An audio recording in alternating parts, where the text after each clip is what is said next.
Good morning, ladies and gentlemen.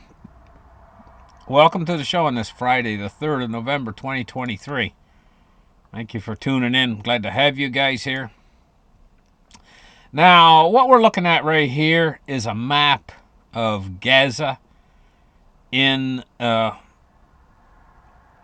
near Israel, and what we're seeing in the gray shaded areas is the best update that I can get right now on just exactly where the Israeli military is moving in. And what they're doing is they're already up here in the north, and they're surrounding this area of northern Gaza, and they're on the side of the ocean up here already, surrounding the area of northern Gaza, and now they're cutting a beltway right through the center of Gaza, effectively cutting off the northern side of Gaza completely. And they dropped pamphlets. They told the people, they said, hey, get out of there. Well, they should have listened, because now this entire area here is being totally surrounded. Not a good thing for people living inside that area. They should have listened. They should have got out. And now, next thing I wanted to point out is the Fed is threatening to sue Bitcoin Magazine. The U.S. Federal Reserve is taking legal action against Bitcoin Magazine in an attempt to silence criticism of its recently launched FedNow interbank clearing and settlement service. You guys don't know what FedNow is? It's basically a digital money run by the government. That's what it is. And it's like Bitcoin, the cryptocurrencies, in some respects, is as it's a digital ledger, but the government keeps the ledger. And what these things can morph into later is CBDCs, where what they do is a central bank digital currencies, and they could possibly use them in the future, not too distant future, to get rid of cash. And this could all be implemented in a crisis situation. This could all be implemented rather quickly, overnight practically. And I've been telling you guys on my channel for quite a long time, going back for a number of years now.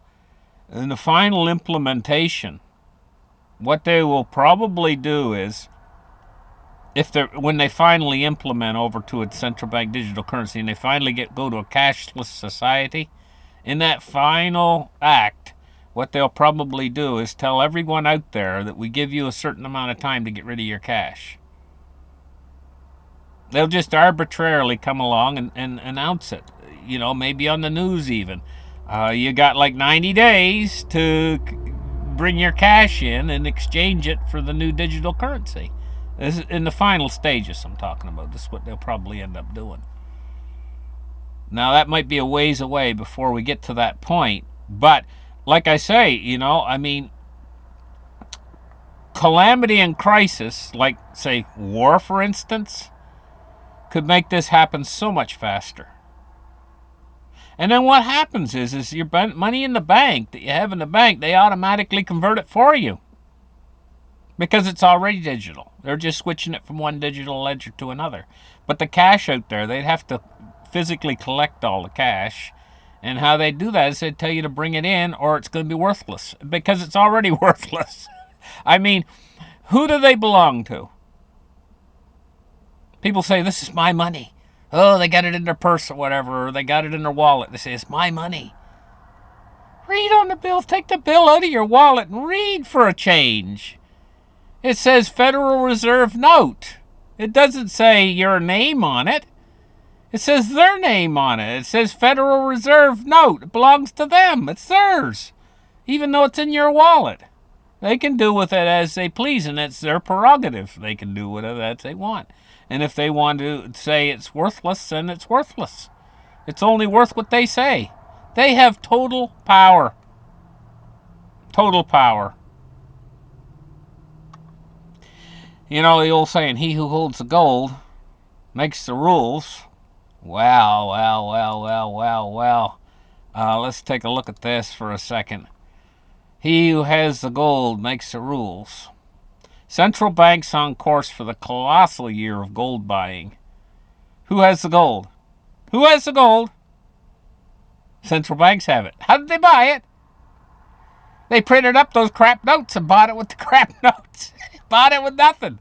It kind of reminds me of Seinfeld, you know, George and George Costanza and Seinfeld, you know. They decided they were going to make a show about nothing. Well, that's exactly what the central banks have done. They've made up money from nothing. And they're buying everything real with it. Look at all those bars of gold. They're buying everything, not just the gold. They're going to own everything in the end. They'll own the world. And what'll you be? Serfs and waifs. You know, just like in the Middle Ages, you know.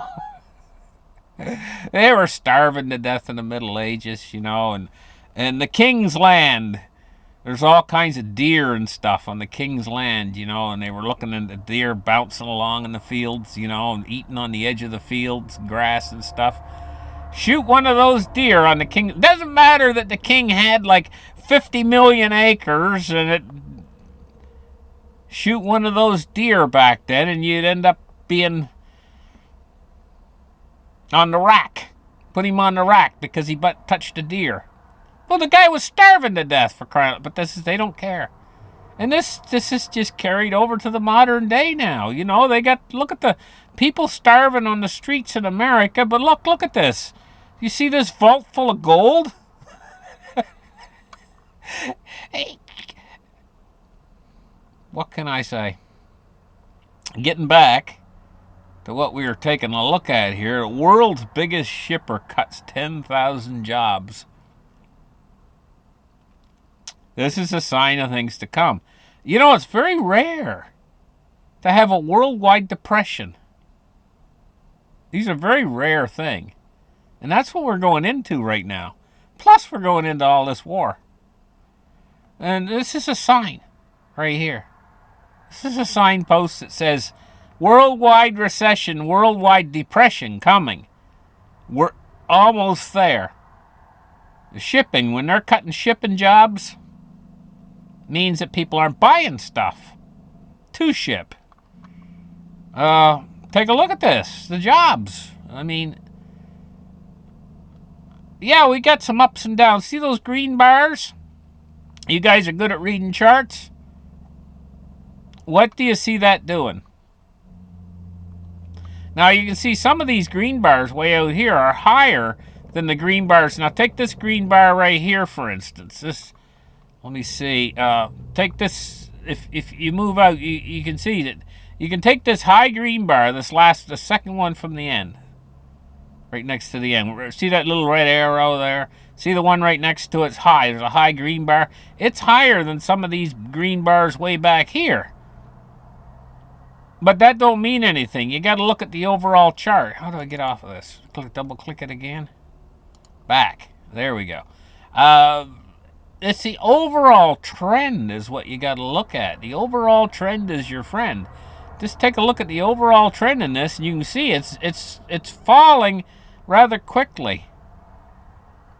That's another sign. We're headed into and soon this is going to be down to nothing. It keeps on going at that rate. You can see, you can almost draw a line right from here, right down across there. You can kind of draw a line. And if we extend that line out, well, it matches right with the center of my nose. Look at that. That line, it comes right down, so into the future, it'd be right in the center of my nose there. That's below, what, below zero. Just kidding around, guys. Now, what else have we got here? Oh, what's going on in Ukraine right now? Well, we know what's going on in Israel right now. They're surrounding Gaza, northern Gaza. They're surrounding northern Gaza. But in Ukraine, what's going on right now is Russia is launching the biggest drone strike in weeks. They're hitting critical infrastructure in western and in southern Ukraine. So they're knocking out their power grid, knocking out their internet, knocking out everything, you know. And the people are just standing there, not knowing what to do, standing there in the rubble and the burning buildings. You can see this guy standing there, and he's just like, what do I do? My car's all burnt. My house is all burnt. Everything's all burnt. Everything's ashes. Maybe his family got killed. Who knows? And he's just standing there, and he don't know what to do. You see some of these things on YouTube. It might say dog has given up on life or whatever. You know, it's a funny video or what. But this isn't funny. This guy, I could see in a situation like this, some of these people that just give up on life. They're standing out there. The missiles have just struck. He's standing right out there where a missile can come. He's not ducked and hidden underneath the ground or in a tunnel or something, hiding. He's just standing out there, and he's like, I don't care.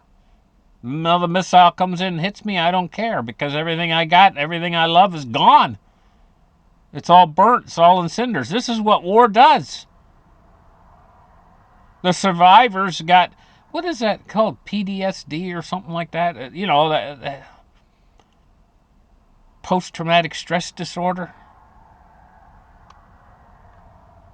They used to call it shell-shocked, being shell-shocked. They get people have the shakes, they get panic attacks, they can't even function in society anymore. Not to count all the wounded. Biggest stupidity thing. War's the biggest stupidity thing there ever was. Of course, I don't want to get off on that, but you know how I think how stupid I think it is. President Biden is worried about AI, artificial intelligence, because he saw the latest movie, Mission Impossible. It's a movie, for crying out loud. It's fantasy. You know, kids, they have to tell kids nowadays, you know, when they're playing video games and stuff, that they're explained to the parents, explain to the kids, there's a big difference between reality and fantasy. What's happening on the video game? You know, little kids running around inside the video game. He's got his machine gun, whatever. He's killing aliens or whatever, you know, inside the video game. They have to make sure he knows that he's not supposed to do some of these things in the real world, because that's fantasy on the screen, you know. And in the real world, it's the real world. It's not fantasy. Anyway, I don't know how I got talking about that, using that as an example, but people do draw an awful lot of conclusions about things they see in the movies. And there's a big difference between real world and the movies. President Joe Biden signed an exclusive order designed to create the first real U.S. regulations and suggestions about artificial intelligence. If you've been paying attention for the last year, you might have missed that AI-powered tools and software have become the hot thing in tech companies. But see, there's another thing too. I do not believe that this is real AI. I believe that this is something a little bit different that I call fuzzy logic. I do not believe, yeah, technically it is AI, it's artificial intelligence, but I call it fuzzy logic. Because, and they've had it for quite a while now, but I do not believe that it's sentient, that it can actually think for itself. Even the latest versions of ChatGPT, I think that it's like a parrot, you know. An awful lot of people could be fooled by a parrot. You got a parrot sitting on a perch, and you think he's intelligent, the things that he's saying. You might walk into the room and he says, "Oh, Bob, what are you doing?" You know, my dad, you know, there was a parrot years ago. This happened like in the 1970. Like, this is a long time ago. My dad went in someplace, you know, and it was some sort of a store or a shop. And the guy had these graphic and gray parrots. My dad didn't see the parrot. And the guy was at the counter, and all of a sudden he heard from the other end of the room a man, it sounded like a big man, say, "Where's your wallet?" And my dad was like, "What? What? What?" He thought he's being robbed. But it was the gray parrot over in the corner of the room saying, "Where's your wallet?"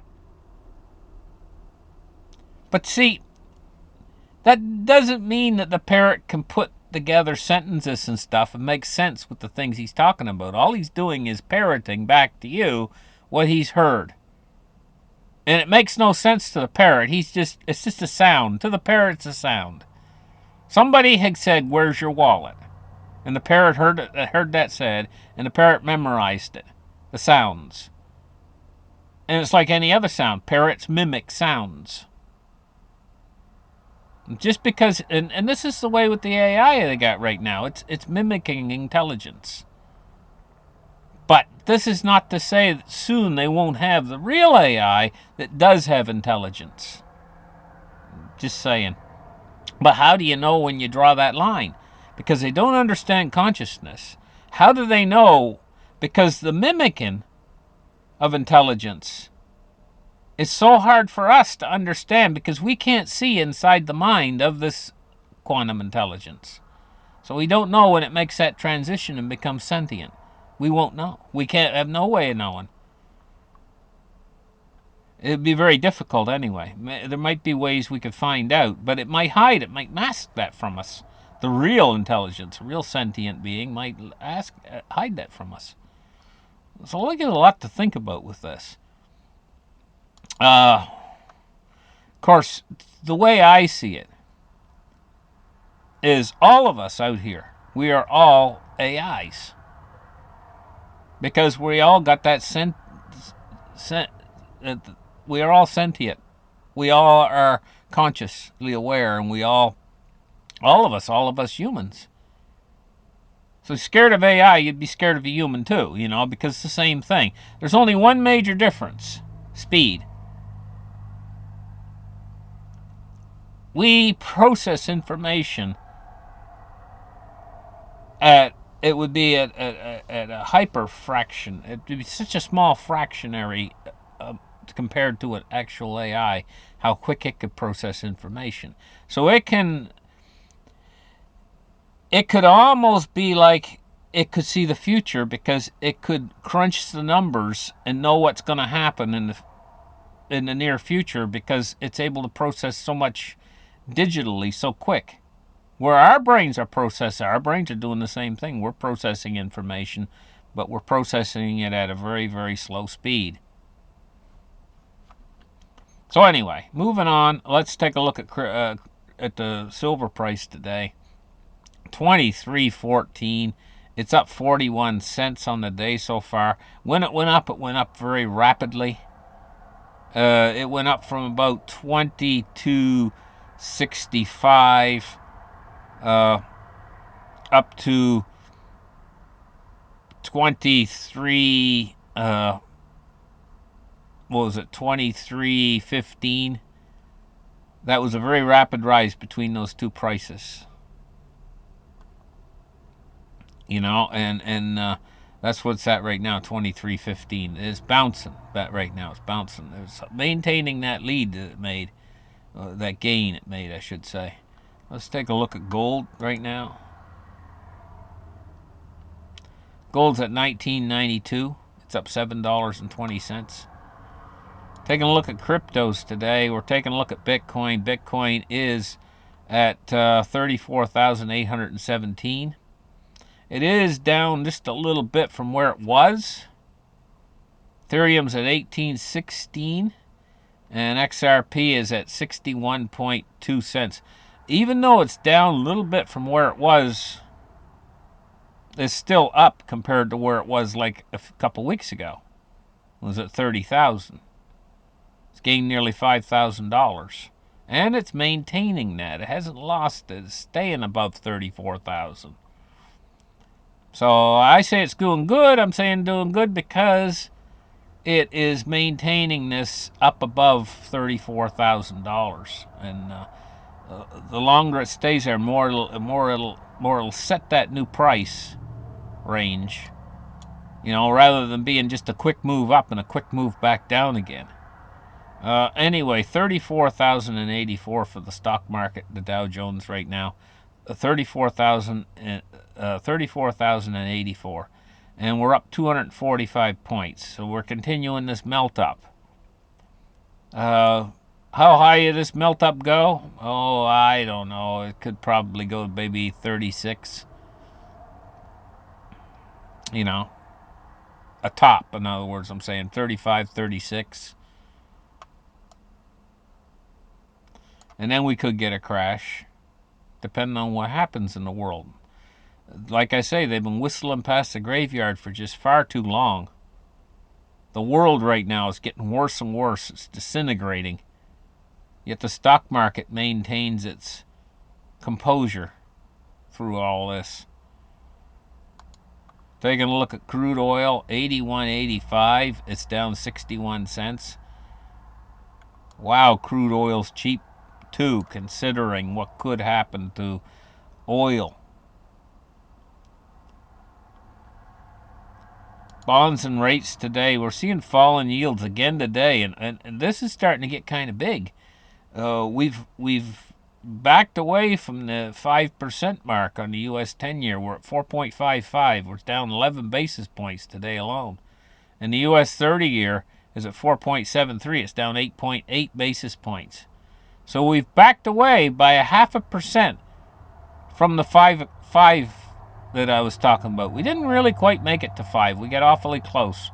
But I've told you guys that's the new marker for me, is at 5. I used to be 3.5. Well, we exceeded that. Or 3.25. That's what I used to say, 3.25. Well, we've exceeded that. Right now we're at 4.55.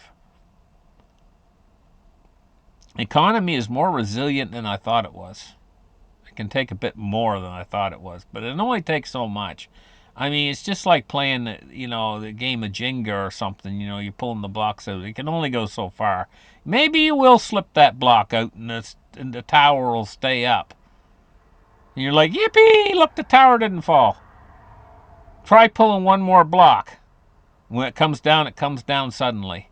How much will it take? And this is almost like what they're doing right now to the world economy. Is they're like saying, how much can it take? Let's pull another block out and see. They're all excited. Oh, let's pull another block out. Yeah.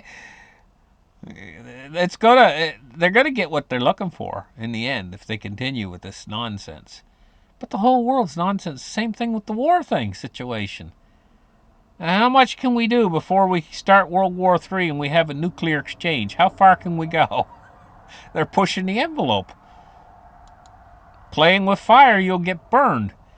105.08 for the dollar, and the dollar's dropping pretty good today. Over a penny. That's a big drop in the dollar. Thank you guys for listening to my show. Like and subscribe. We'll catch you guys in the next episode. Have a great weekend, guys, even though we could see a war start this weekend, or something really bad start this weekend. Seriously, the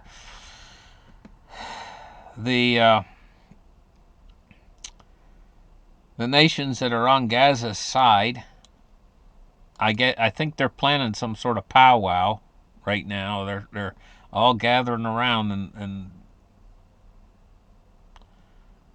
it's all coming to a head over there around Israel right now. It could fire up this weekend. So everything might change by Monday.